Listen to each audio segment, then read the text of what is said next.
Hi, my name is Sean, team member with Remington Properties, and I wanted to take a minute today to tell you about Corrales. I am a Corrales expert specializing in sales in the Village. Last night I met a relocating couple at a home in Corrales, and it reminded me of a few things, questions they had that I don't think of as being someone that lives here locally and having the knowledge at the back of my hand, that if you are interested in Corrales, I thought I should share with you as well. Their questions were, they're coming from Idaho to New Mexico. They didn't understand the market in Corrales, east side, west side, in the sand, in the green belt. What does that mean? What's this about irrigation rights? What do we need to know about that here in this farmy village? Speed limits, why are there no stoplights? The Village of Corrales is a charming little village that got its roots in time as being an agrarian community, a farming community.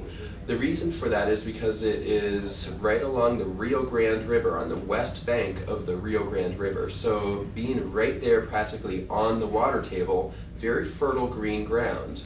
That's very desirable, very valuable, because when you live in the desert, it's a commodity to have a home surrounded with beautiful green cottonwood trees and plush lawns. So there's a premium for what's called east side of Corrales, which is right on the west bank of the Rio Grande River.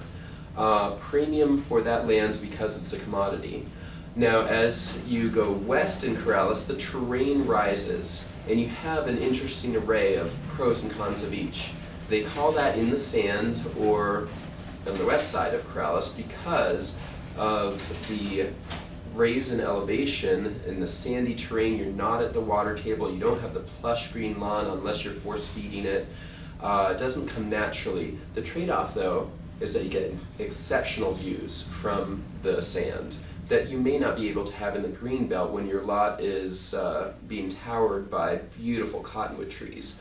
So there's a difference. Both are equally, both are desirable based on what your preferences are. Next, they were curious, which thwarted me to bring up to you, what's this about irrigation? How does this work? The Middle Rio Grande Conservancy District, or MRGCD for short, governs the use of the water from the ditch in Corrales. And not just in Corrales, but along the Rio Grande, all the way, I'm told, to Belen, possibly beyond. But they are the municipality who grants permission, yea or nay, to be able to flood your land or irrigate from the ditch water. Pros and cons of that. First, do you have irrigation rights? The way to find that out is to pull the current property tax bill. Let's say you were interested in buying that property. Pull that tax bill.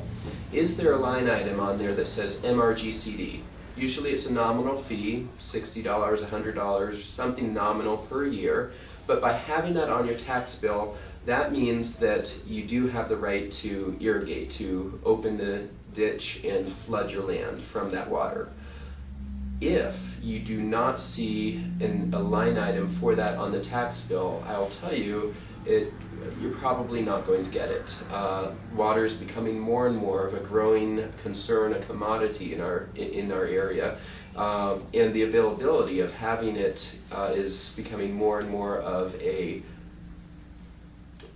special limited feature. So if it is no longer part of that property, the Middle Rio Grande Conservancy District most likely will decline being able to add the property, even if it had it in the past and somebody took it off the tax bill to save money or whatnot, didn't use it. Land, irrigation. Now, when you're irrigating the land, the pro of bringing it from the floodwater, the irrigation ditch, is that it's free. Once a week you open it up, flood the land, and so you're not going to have a bill. And it's going to leave your ground mighty fertile.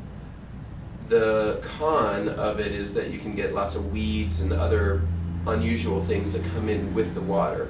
Does that matter to you? So the Next, another option, if you do not have irrigation rights, you could always sink a well on the property. You will only have one cubic acre foot of water that you can use per year on that property. Currently, most wells are not being measured. That may change in the future, but that's plenty of water to have beautiful outdoor lawns and such, but you just may not be able to have a golf course.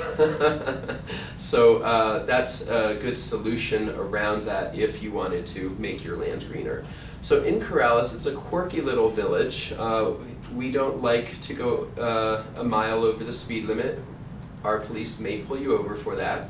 It's a charming little village that the values over time have not been eroded with recent growths in technology and modernization examples.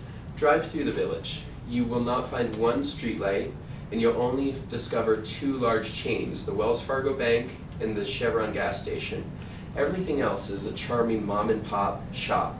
It's a village that I invite you to come explore, and please contact us at Remington Properties if we can be of any service in your search. We can be reached at 505-916-1295. Again, I'm Sean Remington with Remington Properties, and I wish you the very best in your hunt for home.